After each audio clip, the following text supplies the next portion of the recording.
Confronted my daughter's biological father after discovering he tried to pass her off as his lost child to his grieving wife. I, 33F, am a single mother to a 6-year-old girl. I've raised my daughter all on my own. She was born from a one-night stand with a now former friend, 37 male. We never got together and he refused to be involved in my pregnancy or my daughter's first 4 years of life. I was stressed out emotionally because it's a big change, but I never asked for child support or force him to be involved.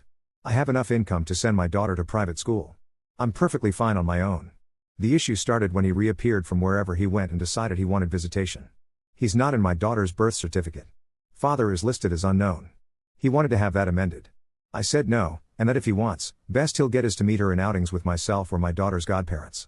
He agreed, but he's been constantly pressuring getting parental rights. Court already gave him a big fat no, unless he pays 4 years of child support, which with his income goes somewhere around $230k USD.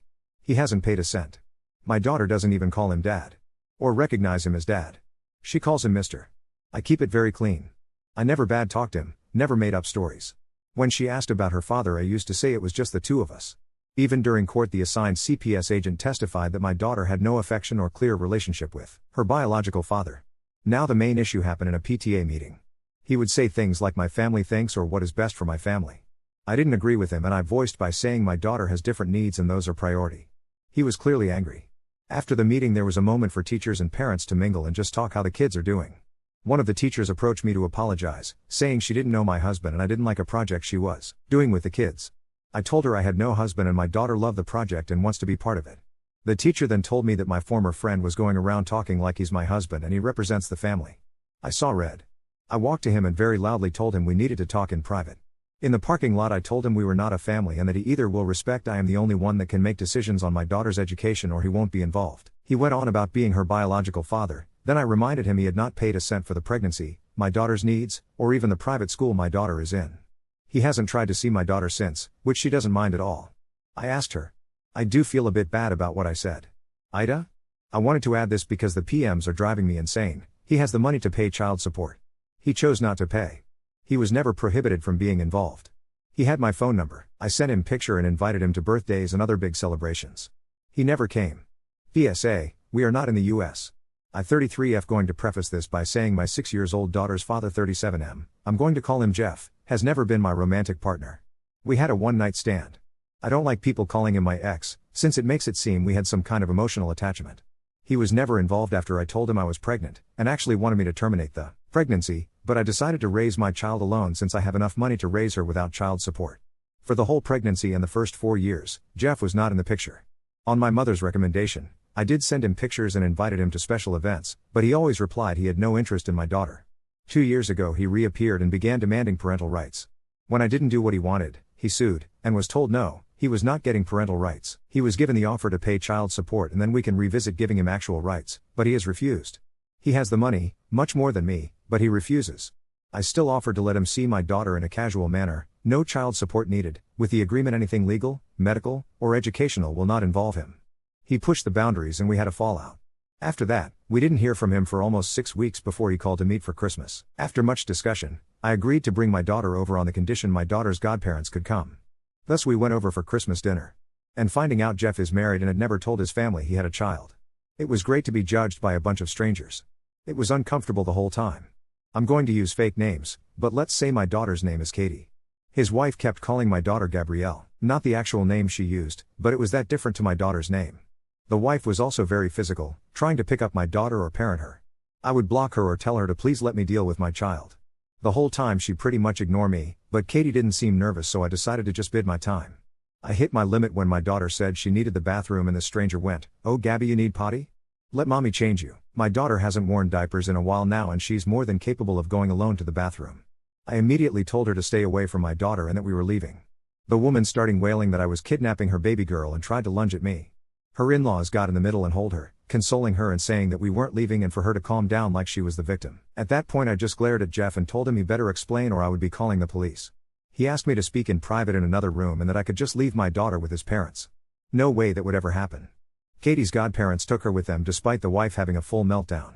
Jeff and I spoke outside and he explained that he and his wife recently lost a daughter. I'm not going to give specific details on that, all I'll say it was sudden and nobody's fault. And as I can only imagine it had caused some psychological issues to his wife. Apparently he had the brilliant idea that having Katie pass as their lost child would help his wife. Without telling me. And that's why he wanted visitations and parental rights. He pleaded for me to leave my daughter with him for a little bit. I asked him what was his plan when his wife heals. His response was disgusting. Well, I'll just send Katie back with you and it will be just like before. I told him he was insane if he thought I would let him use my daughter like that. What his wife needs is therapy with a professional, not feeding her delusions. And I would not let that woman within miles from my daughter. He told me I was being cruel and didn't know the pain of losing a child. I agreed with him, but reminded Jeff that my priority is not his family, it's my child. What he and his family do to work through their grief has nothing to do with us. I also told him to call his lawyer because I am making sure he never has contact with my child. So that's what I'm bracing for. He's been blasting my phone since Christmas, but I can easily ignore him. My daughter and I are doing a small travel vacation. This isn't an update, just something I feel needs to be said. My daughter is set for life monetarily. She has a trust and I make really good money in my position. If she was 18 right now, I could put her through college without a loan. She doesn't need child support for quality of life. If I could get child support and never worry about her father trying something, I would be suing him in a heartbeat. But after talking to a lawyer and realizing the risk, I've taken the decision that child support, or possible inheritance, is not worth my child's safety. Safety is always first. Small update. Hey everyone. Happy New Year's. This isn't so much a real update as just letting people know we are home and safe. My daughter is spending the rest of her vacation with her godparents on another trip while I work on things. Moving might be something I'll be looking into, though that is a long-term plan considering all it takes.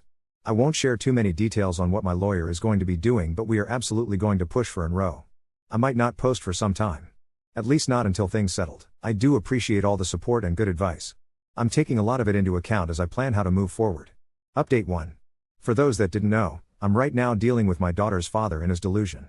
He wants to use my daughter as a therapy doll for his wife that recently lost a child. A lot of people were worried for my daughter and me, and I truly appreciate it. We're both safe, she's currently having a great vacation with her godparents, and I'm currently making my own arrangements to move on. My lawyer is working hard on keeping everything in order. I know a cease and desist was his first action and we're going for no contact. He says we have a solid case and hopefully this will be resolved relatively fast. And by that I mean a year or two. We did get a temporary restraining order. It's only until our first court date, but after it could be extended. I haven't had direct contact with Jeff. He lawyered up too and tried to send a threat to take full custody. My lawyer laughed at it since his reasoning was parental alienation. Except I have proof I tried for years to have him involved. Apparently turning in a few emails showing my attempts was enough to get them to change parental alienation to a different reasoning. My lawyer is not worried in all honesty. For now I've decided after much thinking that moving is going to be necessary. It won't be something I can do on a whim, but I'll be looking into new houses within the month to hopefully move sometime this year. School will remain the same, but we will be speaking to the admin to make sure only certain people can pick her up. And part of that decision has been to hire a private driver. He's someone I absolutely trust and has worked for relatives in the past, so I'm very comfortable with the idea and so is my daughter. Now I just have to make sure they don't go for fast food every day after school. Things in all honesty are not that scary right now. I have a good lawyer, good evidence, and my little girl is happy and healthy, so I'm just going to focus on working things little by little. Because of the legal proceedings I don't think I'll be posting any updates anytime soon. And to those sending me PMs telling me I'm horrible for keeping my daughter from her father, or telling me I shouldn't have had her in the first place, please kindly speak to the void. I'm too busy. I had no intentions to do a new post, but today absolutely took the cake. To those that don't know, my daughter, 6yo, was born from a one-night stand with Jeff. We were never romantically involved.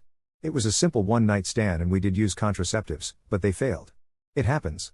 A few months ago Jeff went full psycho and tried to convince me to leave my daughter with him so she could serve as a replacement child for his wife who recently lost their infant daughter. I refused and right now we're in the middle of some legal issues. Now for today, I thankfully didn't deal with Jeff. Instead he sent a priest to harass me at work. I'm going to be very blunt, I am completely detached from religion. I'm not an atheist, just don't really like the idea of the Catholic Church, that's the leading religion in my home country. I respect it and most of my family is Catholic so I have a detached respect for church officials. Today I was doing some paperwork when I got a call about a priest asking for me. I didn't have any meetings scheduled and a lot of times we get visits from clergy asking for donations or participation in events, so I figured that was it. I told the secretary to let him in and things at first seemed rather polite. Shake hands, asking how things were. The usual chit-chat. Then the priest began talking about how it had come to his attention that I was a single woman with a child, and that, apparently I lived a life of debauchery and hate. His words. I was taken aback and agreed I was a single mother, but that I didn't see how I lived in debauchery and hate. The priest then went on about how he knew my daughter is prohibited from spending time with her father and that I'm constantly sleeping around with men instead of living a godly life. How he was worried and thought it would be best I considered giving my daughter a chance to live with a proper family rather than see me sell Myself. Angry was an understatement. I did keep it civil simply because I was at work and I had no intentions of screaming to a religious man at work.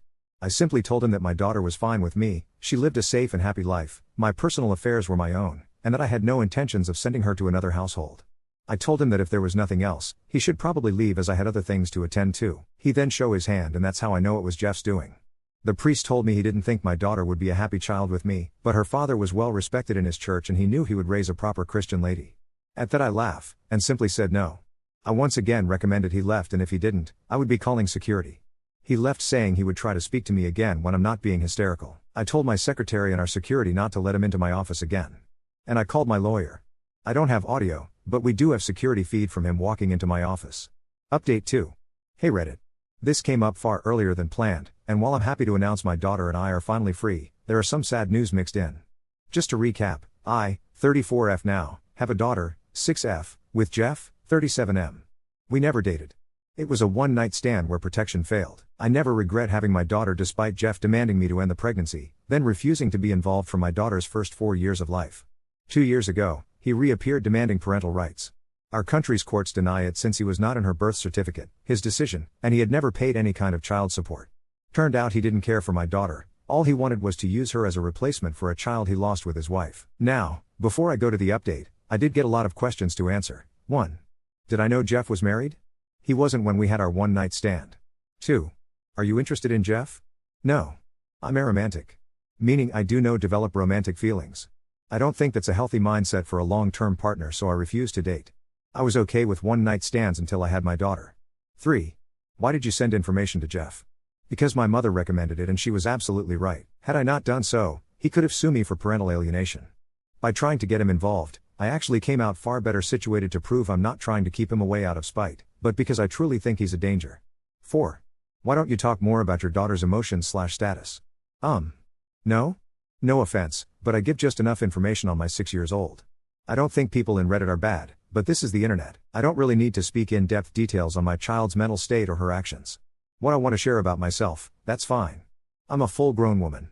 My child is another matter. I don't even post pictures of her in social media. All you need to know, for the people asking, is she's happy, healthy, and has a father figure in her godfather. She's normal rambunctious little girl. 5. Why was Jeff arrested? He got into a drunk fight.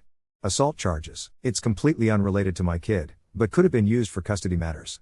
Ended up being unnecessary. Now, to the update. While our case is yet to be reviewed, we were scheduled for September 2025, Jeff's lawyer contacted mine to say they were dropping their demand for parental rights. About 6 weeks ago, Jeff formally agreed to drop any claims for rights or responsibility to my daughter. I know a lot of people are going to go all over, but what about child support? Or inheritance? Keep reading, it should explain why it is not worth it.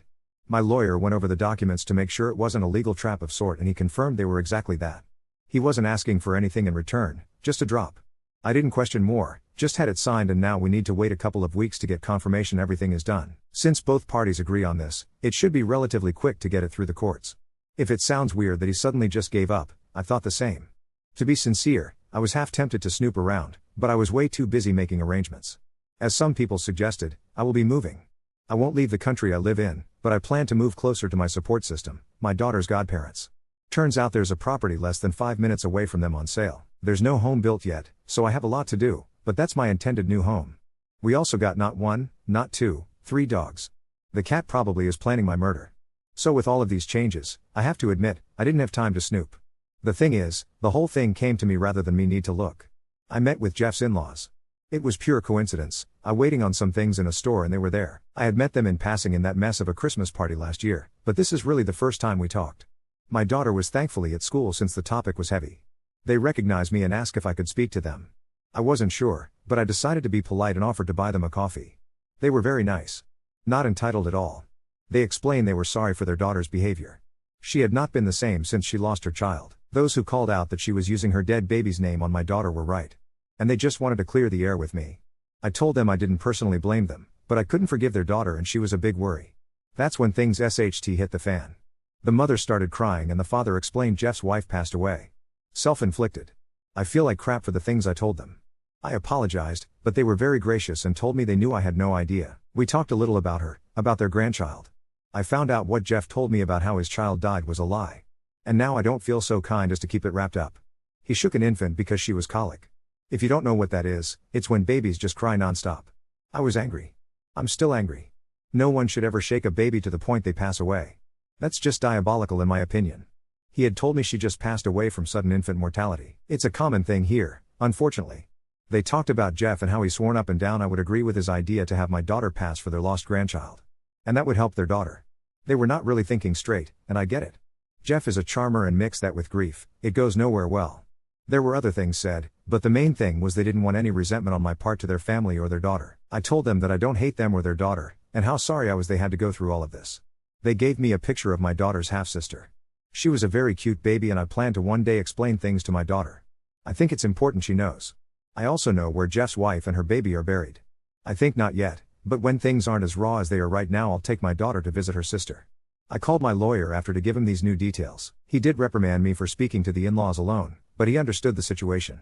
My lawyer is a good friend of mine and he tends to be very blunt when I make mistakes. He promised me he's making sure that whatever ties could exist between Jeff and my daughter are fully cut legally. More things have come to light too.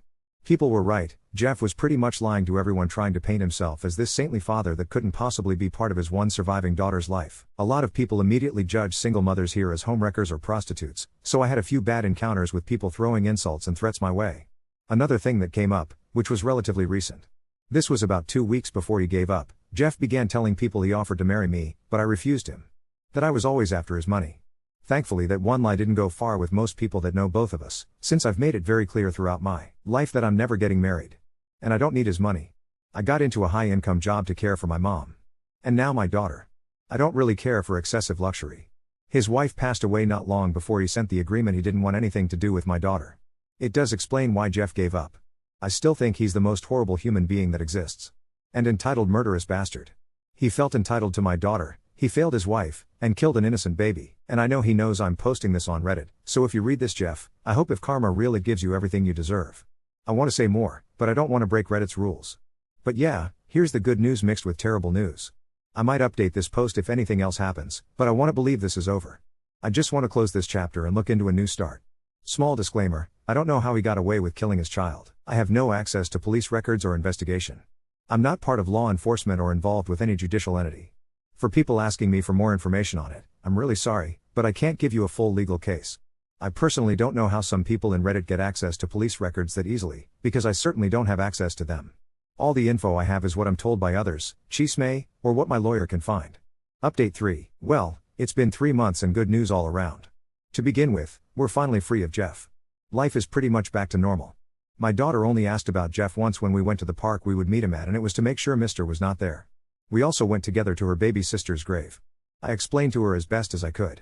I don't think she understands yet what the situation with her half-sister is, but we will go through it little by little. Another big change is I'm dating someone. And no, I'm still aromantic. My best friend who's been in the US until recently came back and asked me out. When I told him I was aromantic, he told me there was no pressure for romantic feelings. He just wanted a partner he could trust, and while this isn't a traditional relationship, it's really nice. I adore him as a friend even if I don't see him in any romantic way. He's met my daughter, but we're not doing anything official like moving in for a very long time. Through the grapevine I heard Jeff is apparently engaged again too. I think it was a very good thing we made that no contact agreement. If he ever tries anything with my daughter, that piece of paper will be enough for court to tell him to go away. Overall we're happy and safe. I'm grateful for all the support here through the hell that was dealing with Jeff.